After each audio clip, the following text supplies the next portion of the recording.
जा दिन सतगुरु भेंटिया, 100 दिन लेखे जाने, बाकी समय व्यर्थ गया बिना गुरु के ज्ञान। तो पुण्यात्माओं, जिस दिन आपका आध्यात्मिक जन्म होता है वो आपका वास्तविक जन्म है इस पृथ्वी मंडल पर। फागुन की अमावस्या 17 फरवरी 1988 को इस दास को उपदेश मिला, इस दास का आध्यात्मिक जन्म हुआ। तो कहते हैं गुरु मेहर करे तो काग से हंस बना दे। उन्होंने अपनी मेहर से इस दास को, कव्वे को हंस बनाया और कहा कि आज के बाद तू उपदेश दिया करेगा। वो तो अंतर्यामी थे, समझ गए कि चिंता ना करना, तेरे साथ रहूंगा,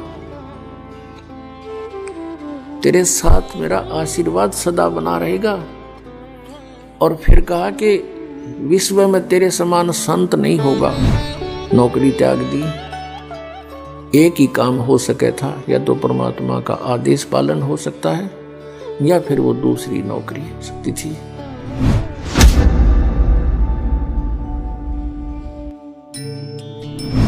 धीरे धीरे परमात्मा की दया हुई, परमेश्वर ने आशीर्वाद दिया, गुरुदेव ने उपदेश दिया और नाम देने का आदेश दे दिया, दीक्षा देने का। दास ये सर्विस करता था।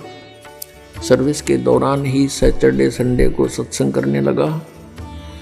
2 वर्ष सन 1994 में इस दास को नामदान करने का आदेश हुआ।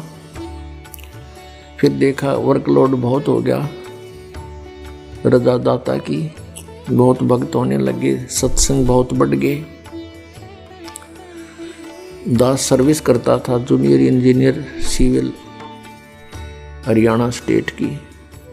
नौकरी त्याग दी। एक ही काम हो सके था, या तो परमात्मा का आदेश पालन हो सकता है या फिर वो दूसरी नौकरी हो सकती थी।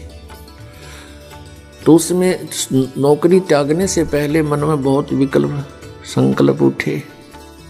बच्चों का क्या होगा, कहीं भूखे ना मर जाएं। फिर परमात्मा प्रेरणा देता कि यदि कल तेरी मृत्यु हो जाती है, तू क्या ठेकेदारी लिए बैठा है, इनका पालन परमात्मा ही करेगा।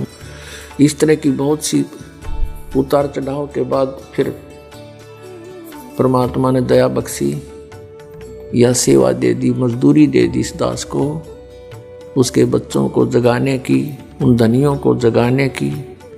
दास को एक कुत्ते की ड्यूटी मिली, भौंकने की।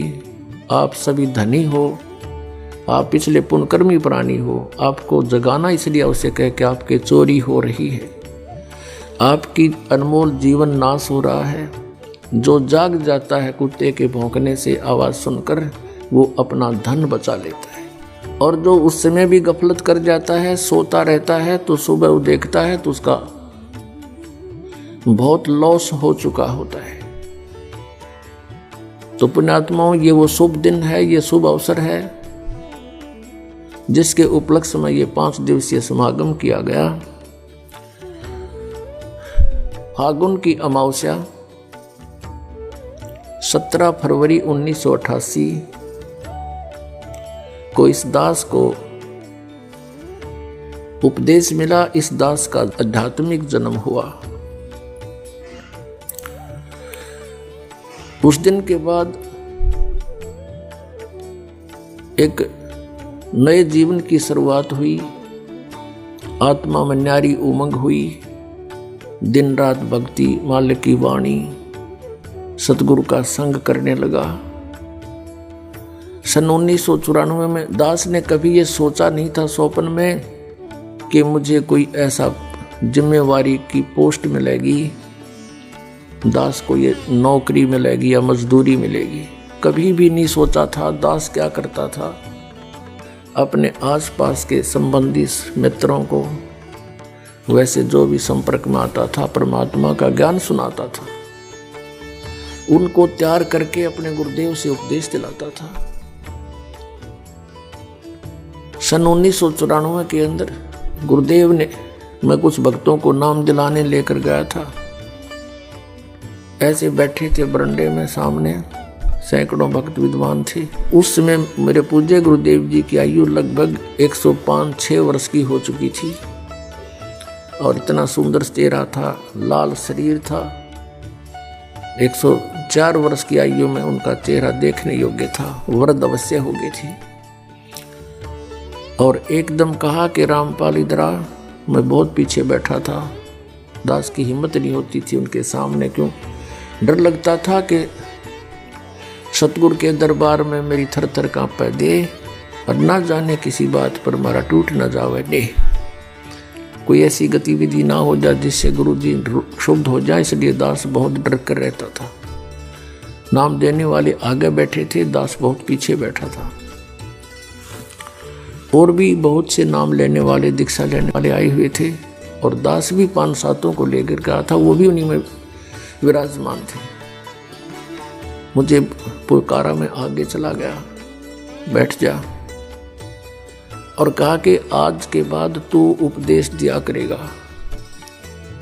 और वहाँ उपस्थित सैकड़ों तो उपदेश लेने वाले थे और भी बहुत उनके पुराने शिष्य भी थे। सबसे बोल दिया कि आज के बाद मैं किसी का गुरु नहीं और ये सब के गुरु हैं, इनसे दीक्षा लो। मैं एकदम घबरा गया, कति पसीने आ गए दास के, और वो तो अंतर्यामी थे। मैं इस चीज से डर गया कि इतने जिम्मेवारी की चीज कदे दादा ने करी ना परदादों ने करी नहीं, कि तो देखा नहीं, अनुभव नहीं ऐसा। वो तो अंतर्यामी थे, समझ गए कि चिंता ना करना, तेरे साथ रहूंगा, तेरे साथ मेरा आशीर्वाद सदा बना रहेगा। और फिर कहा कि विश्व में तेरे समान संत नहीं होगा। ये सब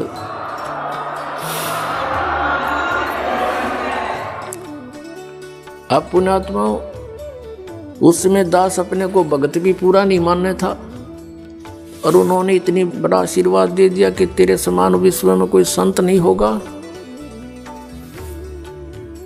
तो कहते हैं गुरु मेहर करे तो काग से हंस बना दे।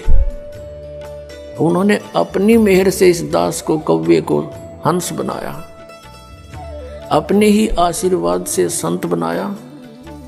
उस समय हमारी बाल बुद्धि थी, ये बात समझ में नहीं आई कि मेरे जैसा एक तुच्छ प्राणी और विश्व में मेरे समान कोई संत ना होगा। ये बात गले नहीं उतर रही थी, लेकिन गुरु की जो वचन है वो उसमें दोष भी दिखाई नहीं देवा था। जैसे कोई छोटा बालक होता है और उसको कोई कहता है कि बेटा वो पेन ला, वो जैसे पेन रखा होता है, ये पेन रखा हो और वो बच्चा उठा लेता है, वो पूछता है डैडी ये क्या है, पिताजी ये क्या है। पिताजी कहता है बेटा पेन है। वो कहता है कि पेन है, पेन है। और इस बात को कहते कहते उसको रख के वो और खेल लग जाता है। कहने का भाव ये है कि उसको न तो ये अविश्वास है कि पिताजी जो कह रहा है वो गलत होगा, लेकिन उसकी बुद्धि इतनी बाल है कि इसको समझ नहीं पा रही ये पेन है। वो ऐसे उसको छोड़कर चला जाता है। तो इस दास की अब वो ऐसा स्थिति थी। उन्होंने कहा कि तेरे बराबर विश्व में कोई संत नहीं होगा। तो उस समय दास ऐसा स्थिति में था और वो जो कह रहे थे तो पेन था ही। तो अब इस बात का कुछ एहसास हो रहा है, क्योंकि अन्य संतों ऋषियों के जो अनुभव देखे दास ने, इनके पास तक खख भी कोई नहीं अध्यात्म ज्ञान का। तो हम इस योग्य नहीं थे, गुरु जी के आशीर्वाद से हो गए, यो ज्ञान हो गया, बुद्धि खुली। और इन महर्षियों के अंदर इनके झांक के देखा, इनके खुले वो बोरे जिन पर ISI मार्क ला रखा, गोबर पर रखा था इन्हें सब ने। किसी के पास मोक्ष मार्ग नहीं, सबकी दुर्गति हुई। पिछले इतिहास बतावें, हमारे ग्रंथ कहते हैं कुछ, ये हमें बता रहे थे उसके विपरीत। तो तो ये संत नहीं थे। आज आपके समक्ष है क्योंकि बुद्धिमान समाज है। तो पुण्यात्माओं, जिस दिन आपका आध्यात्मिक जन्म होता है वो आपका वास्तविक जन्म है इस पृथ्वी मंडल पर। शरीर के जन्म तो असंख्य हो लिए, जन्म तो वो भी है क्योंकि शरीर स्टार्ट हुआ, और अब आत्मा का जन्म समझो, आध्यात्मिक जन्म उसका उस दिन है जिस दिन सतगुरु मिल गए। जा दिन सतगुरु भेंटिया सो दिन लेखे जाने, बाकी समय व्यर्थ गया बिना गुरु के ज्ञान। कि यही समय हमारा उस दिन से लेखे लगा जीवन जिस दिन से पूर्ण संत मिले। नकली गुरुओं से उपदेश लिया हुआ व्यर्थ है।